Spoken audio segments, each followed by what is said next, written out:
안녕하세요. 안녕하세요. 자, 오늘은 소명서에 대한 이야기를 한번 해보려고 합니다.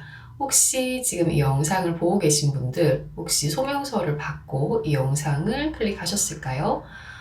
예전에 내가 집을 매매를 했는데, 매도인분이나 집을 사신 매수인분이나, 그리고 내가 계약을 했던 공인중개사가 소명서를 받는 일들이 요즘 늘어나고 있습니다. 저 같은 경우에는 사실 저희 사무실이 계약이 적지가 않기 때문에 소명서를 정말 많이 받아봤는데요. 많이 받을 때는 하루에 3건을 받은 적도 있습니다.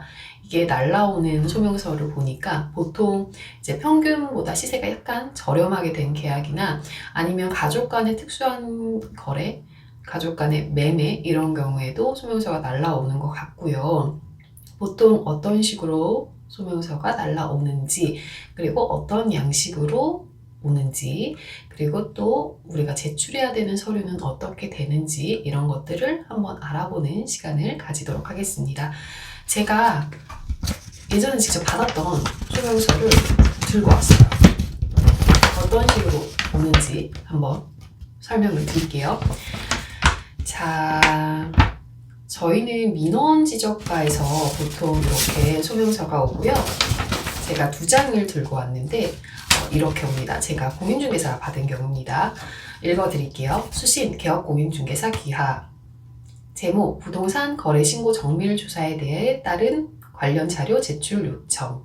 1. 국토교통부 부동산 거래가격 검증 체계에 따른 부동산 거래 신고 상시 모니터링 결과 통보에 따라 기중개사무소에서 제출하신 부동산 거래계약 신고 사항에 대한 추가 확인이 필요하여 부동산 거래 신고 등에 관한 법률 제6조에 따라 실제 거래 가격임을 증명할 수 있는 자료, 중개계약서 사본, 중개대상물 확인 설명서, 중개수수료 영수증 등 부침 참조의 제출을 요청하오니 언제까지 어디 민원지적과 어디 토지관리팀 담당자에게 방문, 전자메일, 팩스 등을 통해 제출하여 주시기 바랍니다.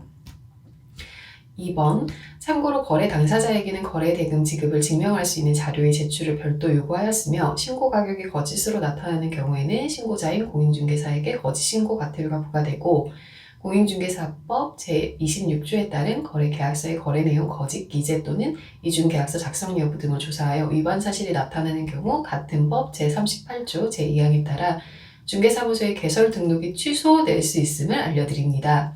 3번, 아울러 부동산 거래 신고 등에 관한 법률 제29조에 따라 위반 사실을 자진 신고한 최초 신고자는 과태료가 감경 50% 될 수 있으며 제출기간에 증명자료를 제출하지 않거나 불성실하게 제출하는 경우에는 같은 법 제28조 2항에 따라 과태료 500만 원이 부과될 수 있으니 유의하여 주시길 바랍니다. 라고 옵니다. 이거는 제가 개업공인중개사인 제가 받은 소명서고요. 보통 이렇게 하고 실거래 신고 필증, 저희가 거래했었던 실거래 신고 필증과 정밀조사 자료 제출 목록, 소명서 서식 이렇게 날라옵니다. 보통 이거는 매도자 한부, 매수자 한부, 공인중개사 한부 이렇게 3부 들어가고요. 이거를 이제 다 자료를 제출하셔서 이 공인중개사, 매도자, 매수자 이걸 3개를 취합을 하셔서 결론을 내는 것 같아요. 보통 이런 경우에는 매도자분은 거래 대금을 지급받은 통장을 몇 개월 내의 통장 아니면 몇 주 내의 통장을 가져오라고 하시는 경우도 있고요. 저희 한 번은 수표 거래가 되어 있어서 수표 거래를 한 적이 있어서 제가 예전에 수표 복사한 내역까지 제출을 했던 기억이 있습니다. 이게 시세보다 조금 저렴하게 거래가 된 매물이어서 정상 거래임에도 불구하고 매수자분 통장 사본, 매도자분 통장 사본 모두 제출했던 경우도 있고요. 저 같은 경우에는 저는 공인중개사인데 매도자분의 사모님이 저랑 동명이인이셔서 수상한 통장 입금 내역이 있다고, 그러니까 저한테 입금하신 줄 알고 수상한 통장 입금 기록이 있다고 해서 제 통장 사본을 더 제출한 적도 있습니다. 그렇게 해서 이런 걸 제출하면 성실하게만 제출하시면 돼요. 이게 뭐 이중 계약이나 다운 계약서, 업 계약서가 아니면 정상 계약이었다면은 그냥 있는 그대로 다 제출하시고 이체 내역 이런 거 다 찾아서 제출하시고 이러면 됩니다. 근데 문제가 되는 경우에는 이제 부모님이 자녀분한테 이제 돈을 좀 주셨는데 그런 것들을 증빙하는 과정에서 뭐 어떻게든 증여나 이런 문제가 될 수가 있겠죠. 그런 부분에 대한 소명이 필요하고, 현금 거래 같은 경우에도 걸리지 않을 수 없는 게, 현금을 받는다고 해도 그걸 언젠간 통장에 넣으시잖아요. 그런 기록들을 다 같이 제출을 하셔야 되기 때문에 요즘은 뭐 다운계약서나 업계약서, 이중계약 이런 거는 현실적으로 불가능한 상황이고요. 그리고 내용을 보시면 아시다시피 저희 중개사무소의 개설 등록 취소 이런 내용이 있기 때문에 보통 이런 게 오면 굉장히 성실하게 소명을 합니다. 그래서 이런 것들 제출을 잘 해주셔야 돼요. 근데 이런 게 날라온다고 해도 보통은 크게 생각을 안 하시는 경우도 있고요. 예전에는 저희가 김장철이었는데 소명서가 날라와서 매도자, 매수자분이 연세가 많으신 분이셨거든요. 그래서 이거 소명서 언제까지 제출하셔야 되는데 이거 꼭 잊지 말고 제출을 하세요 라고 했는데, 어머님이 김장을 하셔야 된다고, 지금 바쁘다고, 그런 거 제출할 시간이 없다고, 지금 김장철이라 김장해야 된다고 하셔서 나중에 제출하겠다고 하셔서 아무 그것도 없는 제가 오히려 빨리 하셔야 된다, 큰일 난다, 이거 무조건 하셔야 된다 라고 이야기를 했던 기억도 있습니다. 이렇게 제출을 하시면 정상거래 같은 경우에는 그분들이 자료를 다 취합을 하셔서 다 보세요.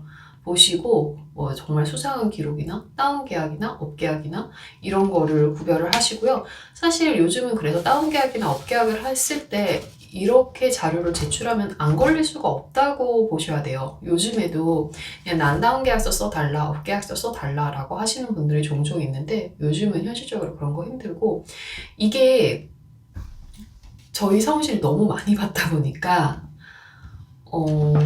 조금 제가 중개대사무를 다양하게 중개를 하거든요. 뭐 토지도 하고 분양권도 하고 산도 팔고 이렇다 보니까, 그러니까 너무 소명서가 많이 오길래 제가 여기 북구청 민원지적과에 한번 문의를 해봤어요. 제가 왜 이렇게 소명서를 많이 받나요? 혹시 제가 뭐 찍힌 걸까요?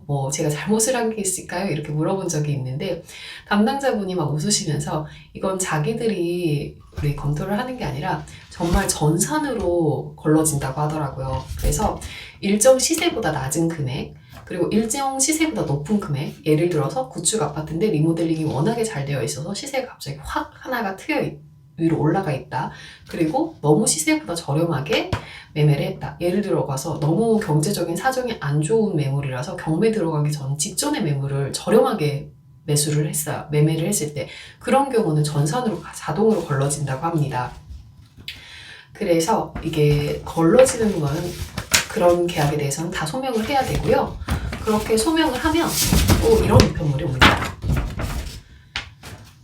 부동산 거래 신고 정밀 조사 결과 통지라고 해서 정상 계약이다 라고 하는 내용이 와요.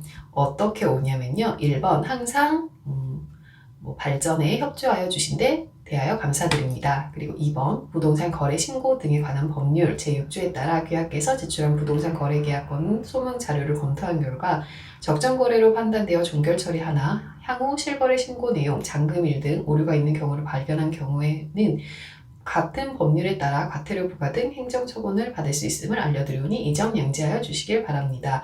그리고 3번 정밀조사 결과 및 기타 문의사항이 있을 경우 민원지적과 부동산 거래 신고 정밀조사 담당자에게 연락을 주시기 바랍니다.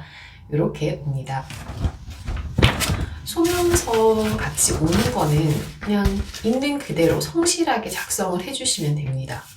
다만 이제 자녀분한테 일정 금액을 얼마를 줬는데 그런 금액을 오픈이 되는 게 싫으셔서 거짓이나 이렇게 적으시는 분들도 있는 것 같아요. 어차피 나중에 다 밝혀지기 때문에 정말 성실하게 적으셔야 되고요.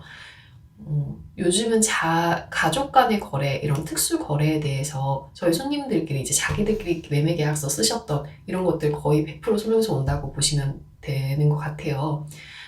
성실하게 소명서 작성을 해주시고, 그냥 보통 소명서 내용은 며칠 몇 시에 언제 어떻게 가계약금을 받았고, 그리고 언제 며칠 몇 시에 또 모여서 계약서를 적었고, 며칠 몇 시에 잔금을 했다, 통장 이체 내역 제출한다, 그리고 중개사한테 중개보수 얼마를 줬다 하고 저희도 또 현금 영수증을 제출을 하고 하니까 이렇게 성실하게만 답변하시면 정상 거래라면 정상 처리가 다 나오는 것 같습니다. 다만 요즘 가족 간의 거래, 가족 간의 매매 계약서를 써서 작성한 거래들은 보통 이렇게 다 날라오더라고요. 저희 손님들이 이제 가족 간에 반은 증여고 반은 매매인데 그냥 매매 계약서로 써서 이렇게 신고하신 분들, 이런 분들은 소명서 날라오실 수 있으니 미리 좀 준비를 해 놓으셔야 되고요. 사실 그대로 쓰면 뭐 적정거래라면 크게 걱정 안 하셔도 되실 것 같습니다. 다만 모든 그거는 성실하게 임해 주셔야 될 것 같아요. 자, 오늘은 제가 소명서를 들고 와서 소명서에 대한 이야기를 한번 해보았고요.